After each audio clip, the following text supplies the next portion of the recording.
guy didn't just raise the bar, he frontside crooked the shit out of it. Let's bring him in, Jamie fucking Foy! Everyone had a great year. Like, that year was he was just more He's the most We've only seen a handful of skaters win Skater of the Year twice, and it takes a lot of work, and it's a very competitive thing. But I think Jamie, when he got announced, I was like, I'm not surprised. I'll point him out to people that don't know about skating, and I'm like, you see that guy?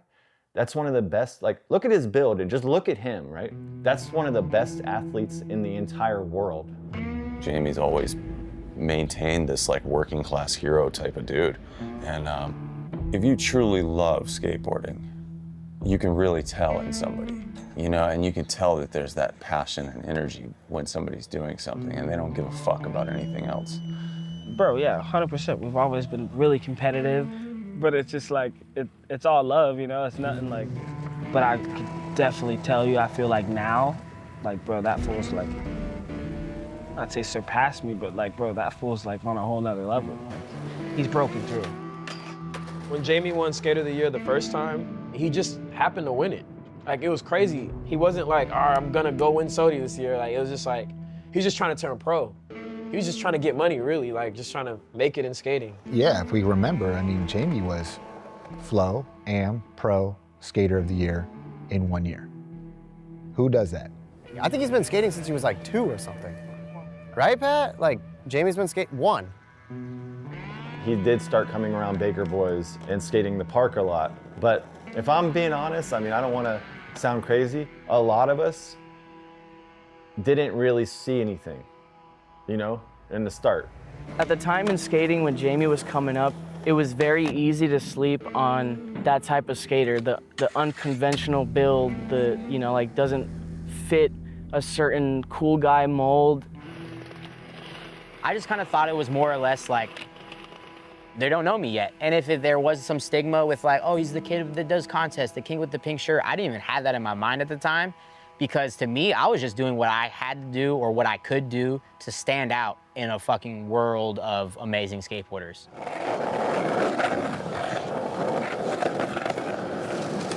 What's up? Welcome back to Epically Latered. We're in Deerfield Beach, Florida, filming with Jamie Foy, who is absolutely one of the best skaters of all time. I mean, there's no doubting Jamie Foy, but it wasn't always that way. When he first started, brands were flowing on and then not doing anything with them to suddenly Skater of the Year. And I think part of that is his attitude. I couldn't believe when we asked him to do the episode, just chatting with him, how welcoming he is, how he's like, yeah, come down. He's gonna take us fishing. Pedro Delfino and his dad have a boat. What a day you guys chose to come out, man. The water, I mean, it's just amazing. So we're gonna get on the boat, learn how to fish, and just have, you know, an authentic Florida experience with one of the greatest skaters of all time. And so I hope you enjoy the episode. I want to show you what's good in FL, man. I claim Florida, this is where I live, but everyone's like, what? How? Like, you're not even in Florida like 6 months of the year. I'm like, man, I'm nowhere 6 months of the year. I'm just on the road, running around. Damn, hubba. I've always thought that, like, find a house spot and just be like, hey guys, I'll fix everything. Like, this is, you don't understand how cool this would be. Like, please. I've seen a couple handrails. Honestly, I cannot remember getting into skating because I was 1 year old at the time. I was pushing Mongo for years. Yep, he was in a diaper when he started skateboarding. So the older boys sometimes would come and knock on my door and tell me, Miss Foy, Jamie needs a diaper change. But I think 3 years old, he was in his first contest. I couldn't do anything but drop in ramps. I could barely walk at the time. What's crazy is that I actually won something, my first contest ever. Since I was the youngest one there and I got 4th or 5th place, they gave me a free year supply of Pizza Hut pizza. So my mom was super stoked right off the bat. That worked out well, and he just kept skateboarding and skateboarding and skateboarding. That's all he wanted to do. I know Jamie through skating at Ramp 48 skate park in Fort Lauderdale, but it was like attached to the church, and they would offer free skating on Tuesdays if you attended a 30-minute Bible study. Otherwise, you'd pay $10. Nobody that skated there was really religious, but they would do contests for who can get to the scripture the fastest, and you get like a Gatorade. It was insane. Ever since like me knowing Jamie, he's always been good at skating. He came to the skate park up in Jupiter at Abacoa. I was like, oh, you wanna play a game of skate? He's like, yeah, sure, but like no mercy. And I was like no mercy? Like, what does that mean? Like, and then bro, he just like smoked me in the game of skate. I was just like, oh my God, like no mercy. I was like, all right, it's like no mercy, you know? It was always kind of a competitive rivalry and friendship between the two of us, but in the healthiest way possible. I'd show him like, everything I remember, I did like a half cab board slide down the big rail or something. He's like, what? That was sick. I'm gonna try it. He just fucking did it in like fucking 5 tries. I'm like, this little shithead, bro, he's so fucking good. Like, he's like 2 years younger than me. He could just, if I go learn something right now and I show him I did it, he's just gonna learn it behind me. Like, son of a bitch. I feel like also I never had a brother. I had 2 older sisters growing up, and I love them. But that's the thing, that's the fun, the friendship rivalry that like keeps things going, keeps things fun. He always started like in the indoor skate parks. But then when he got older, he said, Mom, I have to street skate. He started taking tri-rail down in Miami. Might have been around 12. I didn't like the idea. My mom's been super cool with dropping me off at the train station, taking it all the way down to Miami, skating all day, not even talking to my mom, and she was fully cool with that. Like, giving me a lot of space in skating. I love doing that, I love having fun, I love filming, but just like anything is like, you know, there's times where you want to test yourself, where it's like, hey, like, why not go to this contest? It's not gonna make me or break me, but why not go to these contests? Every other weekend we're going to contests, and I could never like find him when he was wearing dark shirts or clothing like all the other kids. I said, son, you gotta wear a hot pink t-shirt for me. You need to wear a pink shirt for those jam sessions too. The judges will be able to just track you, you know, throughout your whole jam. They'll see a lot more of your skating. That's the Jamie that I met. That's the first version of him that I've ever. The pink shirt, the hair, short. I don't want to say fat, but like he was a bigger kid. I was like, there's no way this motherfucker can skate. Like, dropped in front feeble, nose grind, like everything first try. And I was just like, what the fuck? Who is this? Fucks the whole contest up. If you were in Florida at that time when he was wearing a pink shirt, you knew about him. I think it was at Tampa Am. He like won the best trick contest, but it was literally like watching like Bobby Hill doing like a 360 flip across the pyramid to a lip slide. Like I was just like, holy shit, this was the most incredible thing I've ever seen.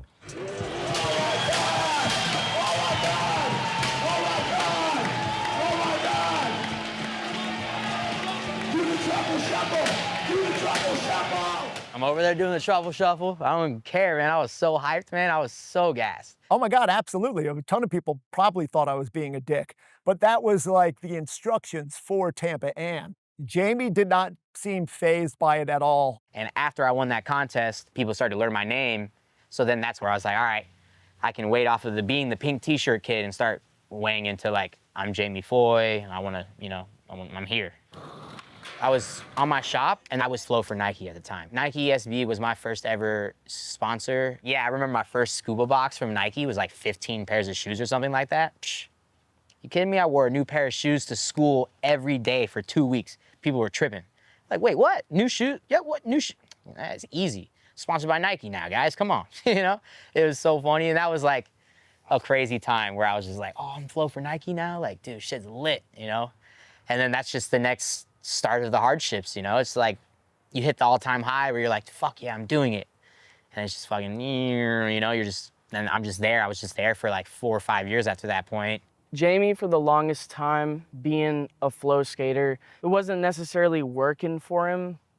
Like, he would kind of get turned down all the time. Like, nobody really wanted to give him his flowers for like the skill he has on the skateboard. Like, I was trying my heart out to get on these, on any brand that would take me. I was Shop Flow for Girl, Shop Flow for Almost, Shop Flow for Skate Mental, Shop Flow for Flip.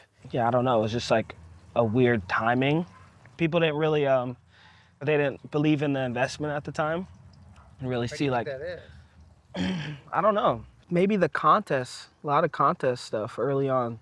Yeah, they're like, this isn't our look. This is what we're going for. That's probably why people slept on him the most, was that, like, yeah, I mean, he wasn't like as beautiful as Dylan Reeder, or he wasn't as like artsy as somebody else, but he was undeniable on his skateboard. If you weren't a fan early on, because like maybe you're like the generation before that's kind of like, you're like not exactly in my head of what I imagined to be like one of my favorite skaters. Not that there haven't always been like, you know, obscure people in skateboarding or something like that, but at that time, you really had to like follow the fucking rules, you know? You have to be like not only good enough, but like say the right thing, do the right thing, dress the right clothes. I do remember when me and Tyson first moved to California, Jamie came and stayed with us for like 2 months. Like it was supposed to be like 2 weeks, and you know how motherfuckers just end up staying? Just pretty much lived in my car for the first 6-7 months of living in California, you know, obviously crashing on homies' cribs and on their couches and showering there until they were over it, you know? And then I'm like, all right, I'm just going to the next homie's house or sleeping in my car for a few days, you know, just like, you know, making it work, grinding it out. Jamie, Ish, Tyson, Zion, they all moved to California around the same time. Like a big Florida chapter moved to Long Beach. In that time, he started just destroying spots here in Southern California. The first time I met Jamie was when he came to the skate park, and the person in the sales room was actually flowing him boards. I don't even think it was actually coming from the actual team. One of our sales guys, Steve Hernandez, he initially sent me Jamie's Sponsor Me tape. So I was like, fuck, he's sick, you know, like, and I told Steve that in passing. He was like, all right, cool, I'll show Andrew and start giving him Baker boards. And you never know, you know, like, maybe at the time for me, I was like, you know, you'd see so many things, and, you know, like, I don't think I said much more after that. He did start coming around Baker Boys and skating the park a lot, but a lot of that happens a lot. It just didn't really stand out. It was just like, he's really good, you know, and he's riding our boards. But still, I didn't know if there was anything there, you know? And then around the same time, I met Ty. I was keeping track of kind of who the new skaters were, and Jamie just kept popping up, like, who is this kid? And I remember I was at this school. We see this like murdered out tank, you know, just skate tank. We're like, what the fuck? What team is that? Is that a generator in the front? Like, what the fuck? And there's a generator on the roof. I was like, dude, this is crazy. Who is this? Ish and Tyson are like, yo, maybe we should just like not go in there and like go to another spot and maybe come back over here later. I was like, fuck it, bro. Let's just go see who it is first. Bunch of kids start jumping the fence, and there he was. And I was like, oh shit. Like, hey, what's up, Ty? My name's, and he just looks at me and goes, Jamie? I've been looking for you. And he's like, what?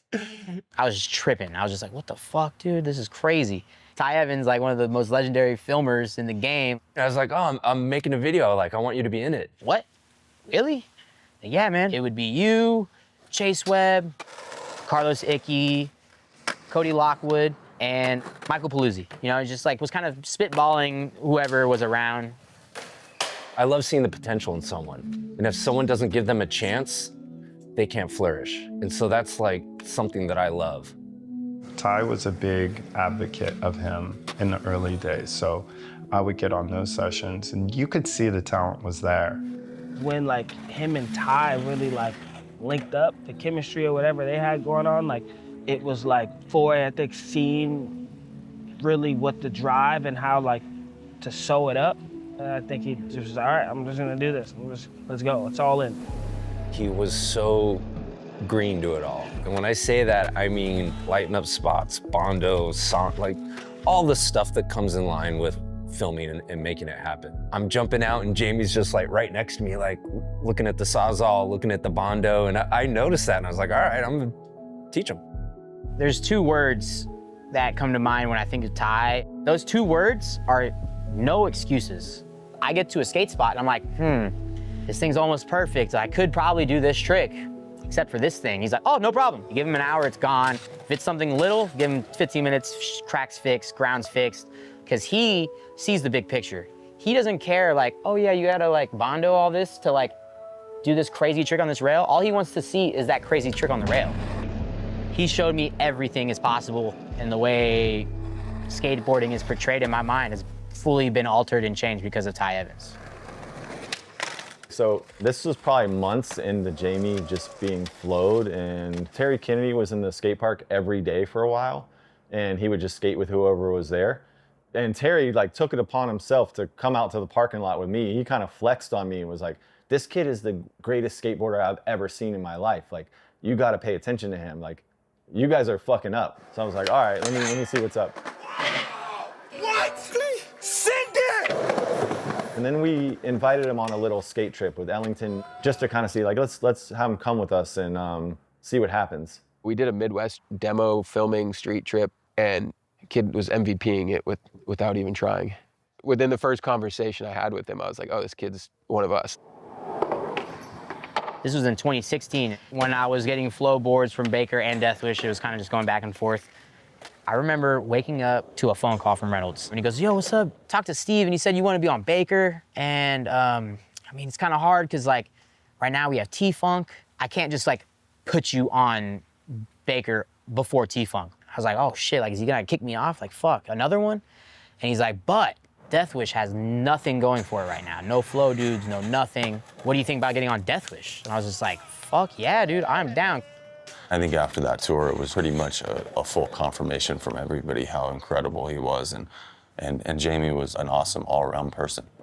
I think what makes him so special and cool to the skateboard world is he's like a real Southern Florida kid that fishes. You know what I mean? He's not trying to be trendy or cool. He just is who he is. The water's beautiful, man. Yeah. So good. Big ass dolphin, bro. Fat ass dolphin. I wish I brought my GoPro. Oh, there's a bunch of jacks. It's a big amberjack school. Someone put more bait down there. Oh, yeah. Get on there, get on there. That's right. Oh, wow. Put that bait down there, put that bait. Oh, shit. Put that bait down a little bit. It's a nice AJ. I don't need to catch a fish, man. We're getting you a fish. Yeah, let's reel up. Let's reset one more time. Okay. Man, that's a big one.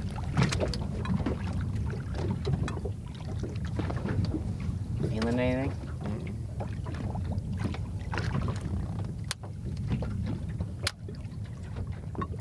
My relationship with him started when he went on King of the Road, the second season of the TV show, and he just was like kind of made for TV. Lizard was kind of teasing him a lot, and he was the new guy, and so he was a really lovable, identifiable character. So that's kind of when he caught my eye, and he was good on that, but he wasn't like runaway superstar.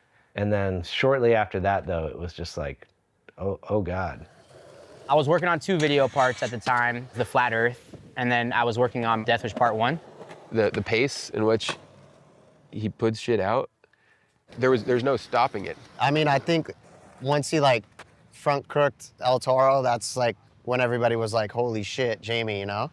He had frontside crooked grinds down so good. That was the one thing I noticed. Before I even met him, it was like, oh, that's the front crook kid. I remember he called it pinch, and it's like you could see his wheels touching the board. Did he show you how to do a front crook? No, I knew how to front crook. I'm not as good as, like, I already knew how to do it, but he definitely gives me pointers, because you have to put your whole foot on the board like a heel flip. Right now, I'm just grabbing the edge of my board with my big toe. And then when I pop, my foot just slides straight to where it needs to be, rather than if it's here, you gotta like move it forward and sideways to there. And that's like too much. This, you just do little motion, and it just lands right in. Wow. The wheels touching the deck, and it's so locked in there, like you just sit on it for so long. And I was like, man, he's gotta do that somewhere.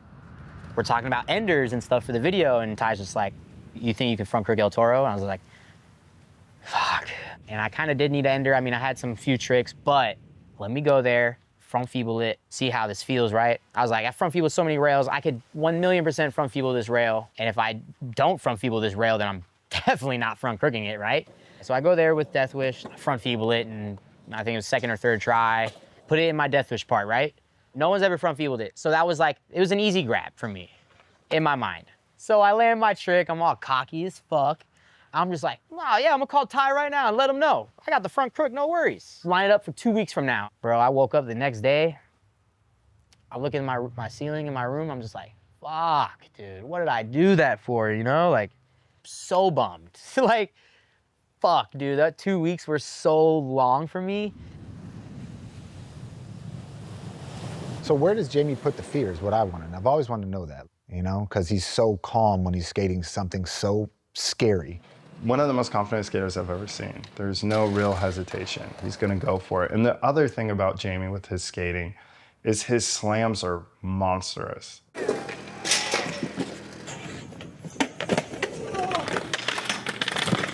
The way he would fall in some of those bigger tricks, he would just like roll on his back. He'd like arch over and roll over and then kind of pop up. And I remember I was like, damn, I was like, you just take that to the back. And he's like, yeah, it's my Bowser shell. Like Bowser from Super Mario Brothers. When he fucking skid his head on the ground, like, you know, when he tries to grind the rail, he sticks. I call that slam my West Coast humbler. That's probably my worst slam ever. Where you just scorpion and change goes everywhere. And I'm just like, oof. He came home and bragged about that one to me. That was horrifying. He looked like a friggin' rag doll. Even friends of mine that have seen that, they just go, oh my God. So then we go to El Toro. So I'm like, fuck, dude, this is hectic. Like, I'm gonna bitch out. I straight up told Ty, like, right when we got there, dude, I'm fucking terrified right now. He's just like, dude, it's all good. No worries, man. Just like, you know, just do your thing. Just warm up, you know, just feel it out. Feel it out, man. No worries if you don't want to do it. You could die. You really could. And I'm sure someone watching this would be like, oh, you're not gonna die front crook in a rail, but it's like, that thing's big, man. And I filmed Nyjah get smoked right before that, not on El Toro, on another spot. You know, he hit his head super gnarly, went into a seizure, and it was like a couple weeks before that, you know? So my head was already in that mind state. I get there and it was such a production. Ty was filming it, and it's a really tricky trick to shoot. I 50-50 El Toro at least 20 times, just so that way I have the schematics, the speed, the everything. Like, you know, I'm grinding it over and over and over and over and over, because that's what I do is like, if I get to a really nice handrail and if it's like I have time to work, I'm gonna grind that shit 50 times, just so that way I can grind it with my eyes closed, you know? So I remember specifically the sound of my wheels over the cracks. Instead of going like ta-ta-ta-ta-ta, it's like ta-tung, ta-tung, ta-tung, ta-tung. And in my mind, this fucking try, I am going to try the front crook. Right before I go, I'm like thinking, I'm going so fast right now, bro. I'm going way too fast. And I hear the cracks going ta-tung, ta-tung, ta-tung, ta-tung, ta-tung. I'm like, bro, that is not what it sounded like when I 50-50'd it. I need to stop. So I stopped. So I go in the back and I'm just like, all right, just like the 50-50. Just like the 50-50. And I just remember hearing ta-tunk, ta-tunk, ta-tunk, ta-tunk. It sounds right. All I remember is crouching down to pop, blackout screen, landing, roll away with my arms in the air. Cannot fully remember the actual trick itself. Like, it just happened.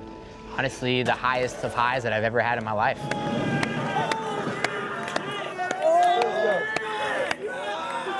First go? My dogs, man, I can't believe it. Yeah, first go. Is that wrap? It's a wrap, baby! And yeah, first ever Thrasher cover was from Crooking El Toro. I love Atiba. He's one of my favorite photographers, one of the best dudes out there. We're cover brothers. That's his first Thrasher cover, my first Thrasher cover. I'm trying to get my angle right, and like front crook, depending on how you do it, is really tricky to shoot from the side to show it.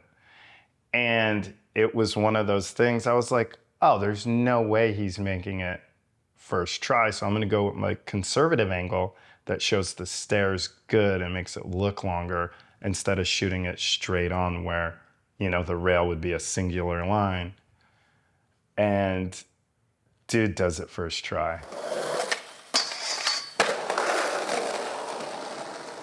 I see Atiba like looking at his camera, looking at Ty, like talking to Ty. And as I'm walking up to Ty and Atiba, I just hear Ty go, just ask him, man, he's super cool. And I'm like, think you'll do it again? So I could get my other angle. He's like, oh no. He's like, do you mind if you think you could just at least hop into one again? I was like, I'm sorry, dude, like you can't just hop into that. It was one of those things where I thought he did it so easy. He'd be like, I'll do it again. And he was like, fuck no. I love the photo, but I would have loved to have seen it from the front. Was he pro in that year? Or it couldn't have been. He was pro before Saudi. So all of that in 1 year, that is fucking compacted. Because that sounds absurd, but so is Jamie. So I'm like, if it should work for anyone, it's absolutely him. He was doing that show, King of the Road.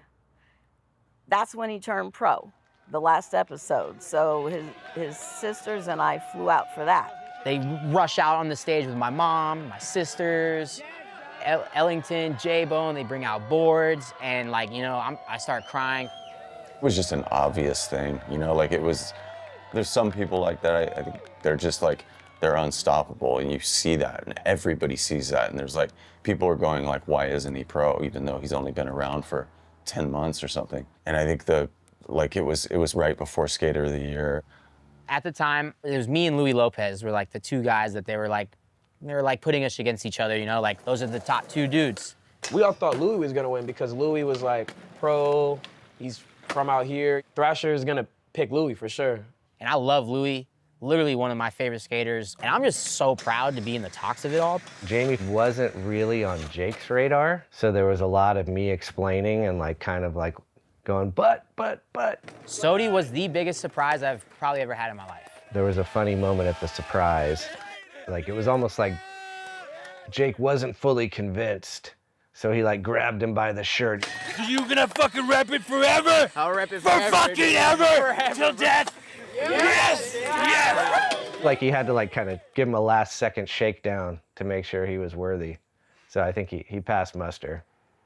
I was so happy to be where I was in skating at the time, finally breaking through that barrier, getting sponsored, becoming AM, becoming pro, all that happening within a year. Like, that was a lot. It was almost overwhelming where it was like, fuck, like, do I deserve this? I don't necessarily personally feel like I earned this, but thankfully my community of peers believe I do, and I'm gonna take that and run with it. And you're just like, are you gonna slow down? No, I'm not gonna slow down. He just keeps going and keeps going and keeps going. I gotta do more in, 2020, 2021, 2022, like, and put any doubt that I've had about myself in the back seat and just fucking run full forward with this. Bro, this shit is ridiculous that he be doing. Growing up, it still felt like he was human, but now, like, he's not even human no more. I swear, he's on some whole other shit. In person, everybody leaves with the same, like, dude, he's unstoppable. I'll be on a session with a couple people who have never seen Jamie skate in person, and they're like blown away, and I get it. Like, it's kind of shitty to say, but sometimes you get kind of numb to it. What is your problem? It's like rolling down a hill for you. Fucking hell. When you go out skating with him, it's like, you just know he's gonna do something insane. It is unrelatable where he's pushed the boundaries of skating so far, and I'm like, is it ever gonna end? And another video part comes out, and nope. It's so inspiring to see what he does on a skateboard with his appearance, and like not eating vegetables. Oh my God. I knew this was gonna come up. He be eating bullshit. He'll eat like Chick-fil-A. He'll eat like a fucking 12-count meal and then go kick a front crook a 15 rail. It's crazy. I don't know how he does it. I don't know how he doesn't feel like shit. I don't even think he touched a vegetable ever, Yeah, he's not on a health program, that's for sure. You might want to start drinking water or something, man. Like, I don't know, Chick-fil-A, dude, like, what's up? But it doesn't affect him. We load up the van, we drive across the US, and we pull into some town in the middle of the nowhere, and then I'll just hear him in the backseat like, whoa, whoa, whoa. And I'm like looking, like trying to see his spot, and he's like, Bojangles. I'm like, wait, what? He makes fun of me if I have something too light in the morning, like a smoothie or a salad. He just is like, he's like, all right, you're gonna be hungry in an hour. I'm just like, and he's got like bacon, eggs, pancake, big like big food, because he's like, I need that to get me through the day. After I got Sodi, like, I got on New Balance. I got a pro shoe right away. I got on Dickies really quickly. Our generation, it was so different, it was almost like getting to be able to like have a video part or have like this success there was a celebration of that. That was how we did it, it was like, I got a trick and then I drank and celebrated for it. Get fucked up tonight! For him, the celebration is the next thing that he's gonna do, Skating is like his vice. Like, he has like vices off of skating, but he truly loves to skate. That's like his drinking and smoking, Honestly, the first time I got SOTY, like, it was almost on accident, right? The second one, pretty meticulously thought out and executed. We all knew he was holding footage. He didn't put out something for what, 2 years maybe? I'm not sure exactly, but I remember skating with him and we got a trick and he was like, oh, I've been skating, but he's like, I'm gonna wait to put out my footage. How it had happened was I'm filming for the Dickies video, right? That shit keeps getting pushed. It's supposed to come out in 2022, then it's supposed to come out in 2023, then it gets pushed to like 2024. I'm like, okay, hold on a second. We got New Balance video parts coming out 2024. Then there was the Death Wish part that came out. That was a video we were filming for about 1.5 years prior. I talked to Andrew, this is in 2023, the beginning of 23. I'm like, hey, so far all my parts are coming out 2024, middle and end. So right now, if we just film for the year and get a part and put it out in the beginning of the year, like, I think that will be like my best bet to get SOTY again. It just all lined up, like it just, the sequences, boom, boom, boom, boom. This is the first year I ever heard stories of, though, that people would say, which I really like for Jamie, you know, that people would say, oh, Jamie's kind of going for it this year. No, I'm good. You know, I'm not putting anything out this year just because they know. There's just like so much talk and like controversy all the time. Like, I mean, people were saying they get annoyed of it, but they love it. It's like the chit chat, you know? It's like, who's the president of skating that year? And they're like, who are you voting for? And I'm like, your vote doesn't matter. We're a bunch of little babies that love to gossip, man. It's sick. I mean, I love it too. I'm a gossiper. Like, I love knowing the stories. Like when I ask you or you're like, yeah, you know the real things behind it? Like, I heard from this. Like, you know, it's always gonna be like that in skating. But when it comes down to it, it's just like, I just have such respect for Louis. I have such respect for Elijah. Elijah had all this stuff coming out like in the same time period, and everyone's like, I don't know, Elijah might get it. And I'm like, have you seen the year this man has had? So there is some sort of like weird competitiveness, but it's good because it brings out the best skating a skater can do. I was happy to be on those trips with Westgate and Tiago, knowing that, like, yeah, they could be trying to go get SOTY, but that's cool that we're all gonna be out there pushing each other, motivating each other. If it was just me going out there, I wouldn't have the clips that I have, you know? You have to surround yourself with greatness to have greatness, you know? It was really cool to see. I'd never seen like anyone like actually working for Skater of the Year. He deserved it 100%. And being there is just, it's impressive seeing like what he's skating in real life. You can't team manage someone better than Jamie. You know, you don't have to be like, what about this spot? What about this spot? He comes, he's like, I want to grind this, I want to do this, I want to do this. What you have the second time around is you have somebody who's got all the skills in the world, and now they have the resources to do whatever they want in skating. He's not trying to start a modeling career. Like, he's using the resources at hand to fly to Germany twice to look at a soap shoe rail. After the grind down, flat up, like, it was done. Like, it was done. There was no conversation. I mean, he heel back-tailed UCI. Heel flip back-tail UCI. Like, if anybody's ever been to UCI, you know it's like, come on, man, this thing is fucking huge. The sheer volume of gnar that he stacked in that amount of time is just like overwhelming. Getting SOTY the second time was just for me.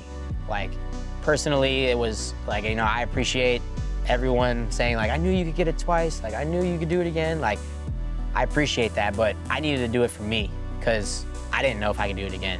I didn't know if it was a fluke the first time. I didn't know if it was just like who was around me at that time in my life in 2017. I didn't know what it was. I almost did it on accident, so I better be able to do this on purpose.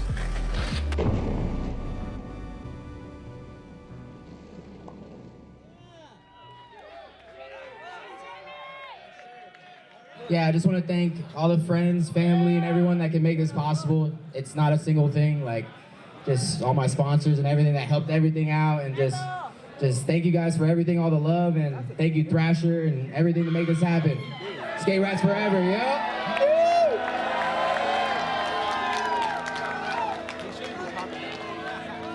2 SOTYs, endless video parts, signature shoes, you name it, he's got it and deserves it. And he hasn't slowed down, right? He like bought a warehouse in Miami. He's gonna put a skate park in. But he's like famous now. He's a damn near a celebrity. Everywhere we go now, it's like a jam up. He hasn't changed at all. He's buying jewelry. He got some jewelry and shit. Bought a Rolex, like. But other than that, he's still the same person. As a friend, amazing. He's always pushing you, motivating you. He's been like a big brother to me and like teacher, guiding me. I don't know. It's like, I'm not to say I'm like getting emotional talking about my bro, but like, bro, like, I don't know, it's crazy. A little bit, I don't know. I can't even explain it. That's my brother. Jamie Foy is a very positive person, and he brings that to everybody. Yeah, he's a people's champ. He's always looking at the bright side. He's always like so optimistic about everything. It's kind of annoying, to be honest.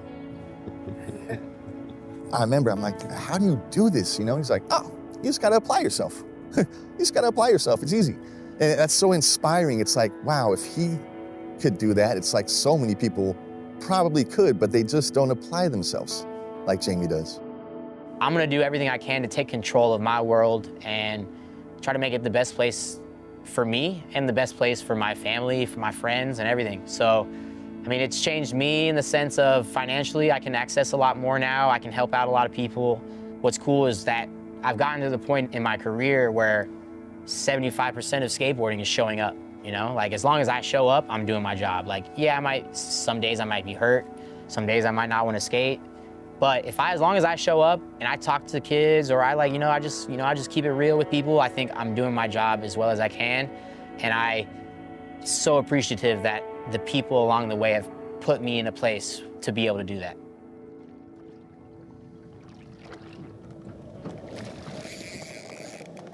Oh my God, that's a strong fish. That's a triggerfish right there. So look, this is why it's called a triggerfish. I try to push this down, I can't push it down at all. Like, it won't go down. You take this little thing, boop, down.